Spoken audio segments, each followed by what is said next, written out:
আসসালামু আলাইকুম, কেমন আছেন সবাই? আশা করছি সবাই ভালো আছেন। আমি আল্লাহর রহমতে অনেক ভালো আছি। আজকে আরেকটি নতুন ভিডিও নিয়ে চলে এসেছি। আহ, অনেক ভালো বলতে একটু খারাপ আছি। আমার হাতে এই যে এখানে ফোস্কা পড়ে গেছে, দেখেন তেল ছিটকে এসেছে। তো আজকে আলুর সুন্দর একটা রেসিপি তৈরি করব আমি। সেই আলুর রেসিপিটা তৈরি করার জন্য কতগুলো আলু সেদ্ধ করে নিতে হবে এবং এই আলুগুলো একটু পোড়া পোড়া করে সেদ্ধ করে নিতে হবে। তো সুন্দর এই রেসিপিটি যদি আপনারা বাসায় তৈরি করতে চান, অবশ্যই আমার পুরো ভিডিওটি দেখে নেবেন।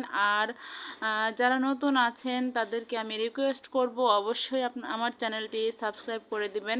আর যারা পুরানো আছেন তাদেরকে অসংখ্য অসংখ্য ধন্যবাদ।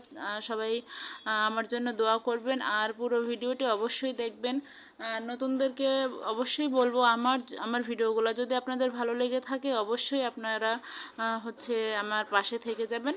আর এরই মধ্যে গল্প করতে করতে আমি অনেক দূর রান্নাটা এগিয়ে নিয়ে যাচ্ছি। দেখেন, আমি আলু সিদ্ধর মধ্যে পেঁয়াজ, শুকনো মরিচের গুঁড়া, হলুদের গুঁড়া, জিরা গুঁড়া, তারপরে লবণ পরিমাণ মতো, তারপরে ধনিয়া পাতা, সব কিছু উপকরণ দিয়ে দিয়েছি। দিয়ে এবার সুন্দর করে হাত দিয়ে মাখিয়ে নিচ্ছি। আমার হাতে কিন্তু ফুসকা পড়ে গেছে, তারপরেও আমি অনেক কষ্ট করে ভিডিও বানাচ্ছি। প্লিজ আপনারা অবশ্যই আমার ভিডিওটি দেখবেন। আমি কিন্তু বেশি টাইমের ভিডিও বানাই না, কারণ আমি জানি অনেক টাইমের ভিডিও দেখতে বোরিং ফিল হয়, এই জন্য। তো এই যে আমার ভর্তাটি করা হয়ে গেছে অলরেডি। এই জন্য আমি কম সময়ের ভিডিও তৈরি করি, যেন আপনারা পুরোটাই দেখে নেন। আর অবশ্যই আমার এই রান্নাটি কেমন হচ্ছে আপনারা কমেন্টে জানাবেন। তো আলুগুলো আমি এই যে এইভাবে গোল গোল আকারে করে নিয়েছি, দেখেন। তো এরপর আমি রান্নাঘরে চলে এসেছি। আমার হাতে এখনও এগুলো লাগানোই আছে, আমি ধুইনি, কারণ ধুইলে তো আবার হাতে লেগে যাবে, যেহেতু আমি হাত দিয়ে উঠাই দেবো। তো এখানে ফ্রাই প্যানে আমি তেল গরম করে নিয়েছিলাম, এর মধ্যে আমি আলুগুলা দিয়ে দিচ্ছি। আমার ফ্রাই প্যানটা কালো, এই জন্য দেখতে কালো লাগছে। তো আপনারা প্লিজ কিছু মাইন্ড করবেন না।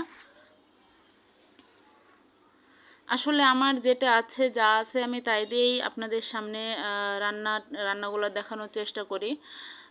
আল্লাহ যদি আমাকে সেই সামর্থ্য দেয়, অবশ্যই আমি সুন্দর সুন্দর পাতিল, তারপরে সুন্দর সুন্দর জিনিসপত্র কিনবো।